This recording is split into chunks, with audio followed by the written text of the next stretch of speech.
Poyabzallar, telefonlar muqobil haqiqatlarga ochiladigan oynalar. Biz yaxshi ko'radigan ko'plab mahsulotlar Xitoyda ishlab chiqariladi, ammo boshqa joylarda dizayn qilinadi. Lekin bu hikoya endi asta-sekin o'zgarib boryapti. Popmart aksiyalari rekord darajaga ko'tarildi, chunki bosh direktor yangi mini labubuni e'lon qildi va yil o'yini mukofoti Black Myth Wukongga nasib etdi. Hozir biz Xitoyning yumshoq kuchi dunyoning boshqa qismlariga tarqala boshlaganini ko'ryapmiz. Ilgari Xitoy asosan past qo'shimcha qiymatga ega mahsulotlar ishlab chiqarardi va bunday mahsulotlardan yumshoq kuch yaratish juda qiyin. Ammo qiymat zanjiri bo'ylab ko'tarilganingiz sari buning tabiiy natijasi sifatida yumshoq kuch ham ortadi. Biz ularning turli xorijiy bozorlarga yanada chuqur kirib borishini ko'rishda davom etamiz. Xitoyning global iqtisodiyotdagi qudrati oshgan sari bu ularga boshqa bozorlarga sarmoya kiritish imkonini bermoqda. Xuddi Ikkinchi jahon urushidan keyin amerikalik kompaniyalar qilganidek. Ammo hech kim bu yil oson bo'ladi deb aytayotgani yo'q. Xitoy brendlari, ayniqsa AQShda duch kelayotgan ko'plab muammolar Donald Tramp davrida yuzaga kelgan siyosiy noaniqliklarga bog'liq. Ba'zilari butun bozorlardan chetlatilgan, boshqalari esa ma'lum bir keskin retorikaga duch kelgan. Xitoy hukumat bu ma'lumotlarga ega. Xitoy brendlari global iste'molchilarni o'ziga tortayotgandek ko'rinar ekan, ular ancha mavhumroq bir narsaga ham yordam bera oladimi?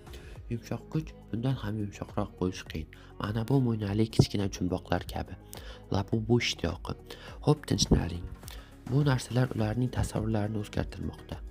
Bir vaqtning o'zida bitta qichqirayotgan bola orqali dunyoning turli burchaklarida AQSh bo'ylab TikTokda odamlar labubularni ochib ko'rsatmoqda, sotib olgan kolleksiyalarni namoyish qilmoqda. Oddiy xaridorlardan tortib Liza kabi mashhur yulduzlarga qadar. Bu shov-shuv to'lqinidan foyda ko'rgan brend dunyoning eng mashhur yangi mo'ynali mahsulotini yaratdi. Popmart Pekinda taxminan 10 yil avval ochilganda atigi bitta do'konga ega edi. Bugun esa u AQSh bo'ylab kengayib, faqat qirg'oqlardagina emas, balki Agayo kabi ichki hududlarda ham ochildi. Bu ularning ta'sir doirasi qanchalik kengayganini ko'rsatadi. 2024-yildan beri Popmartning yillik daromadi 3 barobardan ham ko'proqqa oshdi. Umumiy savdo hajmi esa 250% gacha o'sdi. Rahmatni TikTokka yo'llang. Xitoyning yana bir yirik madaniy eksportiga. TikTok AQShda nihoyatda mashhur ilova. U hozir YouTube, Instagram va Facebook bilan bir qatorda eng mashhur 5 ta ijtimoiy tarmoqdan biri hisoblanadi. Ilova butun dunyo bo'ylab milliarddan ortiq foydalanuvchiga ega. Shu jumladan faqat AQShning o'zida oyiga 170 milliondan ortiq foydalanuvchi bor va u yosh amerikaliklarning butun bir avlodini jalb qildi. Ularni ehtimol hayotlarida birinchi marta xitoylik brend bilan tanishtirdi. Bu asosan onlayn ko'rib, onlayn xarid qilishni yoqtiradigan auditoriya. Bu odat esa xitoylik iste'molchilar uchun allaqachon kundalik hol. Bu grafik odamlarning ilovalar orqali onlayn xarid qilish va do'konda to'lov qilish foizini ko'rsatadi. Masalan, AQSh bilan solishtirganda Xitoyda chakana savdo to'lovlarining taxminan 40% telefon orqali amalga oshiriladi. Xitoylik iste'molchilar bu borada ancha oldinda. Mobil qurilmalarga asoslangan elektron tijorat davrida ulg'aygan xitoylik kompaniyalar avlodi paydo bo'ldi. Xitoy kompaniyalari ichki bozorda shu iste'molchilar bilan ishlash orqali strategiyalarni mukammallashtirish imkoniga ega bo'ldi.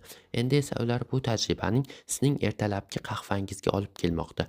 Lekin 2023-yilda Xitoyning eng yirik qahva brendiga aylandi. Ilk bor Starbucks'ni savdo daromadi bo'yicha ortda qoldirdi.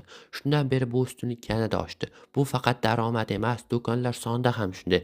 2024-yil oktyabr holatiga ko'ra, lekin Xitoyda Starbucks'ga qaraganda 3 barobar ko'p do'konga ega bo'ldi. Xitoyda ular ichimlikni hatto $1 arzon narxda taklif qiladi. Bu esa Starbucks'ni mamlakatdagi strategiyasini qayta ko'rib chiqishga majbur qilmoqda. Masalan, Lakinda buyurtmalar faqat mobil ilova orqali beriladi. Bu esa xodimlar soni va xarajatlarni kamaytiradi. Endi Lakin bu raqobatni AQShga ham olib chiqmoqda. U Nyu-Yorkda bir nechta joy ochdi va kuzgi menyusiga qovoqli ziravor qo'shilgan ichimliklarni kiritdi. Lakin Coffee xitoylik kompaniyalar nafaqat o'z ish uslublarini AQShga olib kirayotganining, balki ularni amerikaliklar didiga moslashtira boshlaganining ham yorqin misoli. Yana bir kengayish uchun qulay hudud bu yer. Braziliya Xitoyga juda o'xshash, chunki bu yerda ham yirik shaharlar o'sib bormoqda, o'rta sinf kengaymoqda, ya'ni xarid qilish imkoniyati ortmoqda. Eng muhimi, aholining katta qismi yosh va raqamli texnologiyalarni kundalik hayotga qo'shishga tayyor.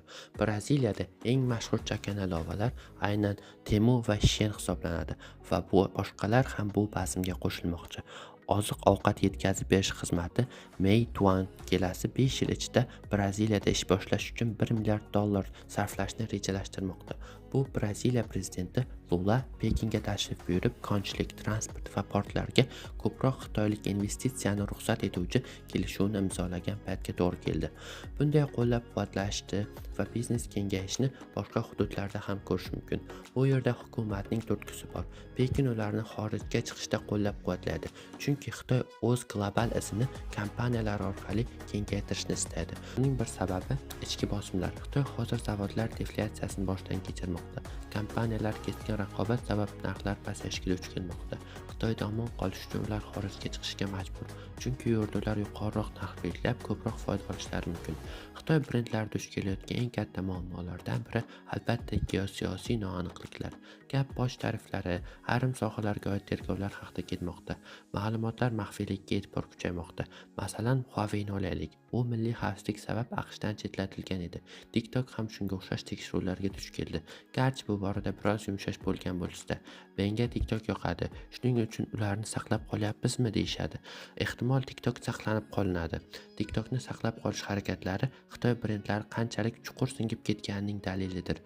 Bu esa odamlarning qarashlarini o'zgartirayotgan bo'lishi mumkin. TikTok yoshlar madaniyatida juda mashhur. Pew Research Center tadqiqotiga ko'ra, 18-34 yoshdagilar Xitoyga 35-49 yoki 50 yoshdan kattalarga qaraganda ancha ijobiyroq qarashadi. Oddiy foydalanuvchi uchun bu Xitoy ilovasi yoki Xitoy do'koni emas. Ular bu shunchaki ilova deb biladi va aslida yumshoq kuch degani ham shu. U sezilmas, aniqlash qiyin bo'lishi kerak, ammo bu ishlayotgan bo'lsa ham yo'l uzoq. Xuddi shu Pew ma'lumotlar ko'rsatadiki, so'rovga qatnashganlarning aksariyati hali ham Xitoyga salbiy munosabatda. Shu sababli Xitoy brendlarining uzoq umr ko'rishi siyosatdan ko'ra ko'proq to'g'ri biznes strategiyasiga bog'liq bo'lishi mumkin. Shuningdek, barqarorlik haqida savol bor. Pop Mart kabi kompaniyada bu qadar tez o'sishni davom ettira oladimi yoki bu shunchaki portlab ketadigan pufakmi? Shein va Temu uchun foydalanuvchilarni ushlab qolish katta muammoga aylangan. Amazon AQShda foydalanuvchilarning 93% saqlab qoladi. Temu esa taxminan 60% atrofida. Odamlar ilovani o'chirib yo'qib yuborishmoqda. Qiyinchiliklarga qaramay Xitoy brendlari ehtimol shu yerda qoladi va bu mamlakatning global maydondagi ta'sirining ortishiga hissa qo'shadi. Biz yashayotgan dunyo tobora ko'proq Xitoy mahsulotlari va Xitoy tomonidan qo'llab-quvvatlanadigan xizmatlarni ular biladimi yo'qmi kundalik hayotga singdirib boradi. Bu Xitoy iqtisodiyotining tabiiy rivojlanishi bo'lib, oxir-oqibat uning yumshoq kuchini shakllantirishga olib keladi.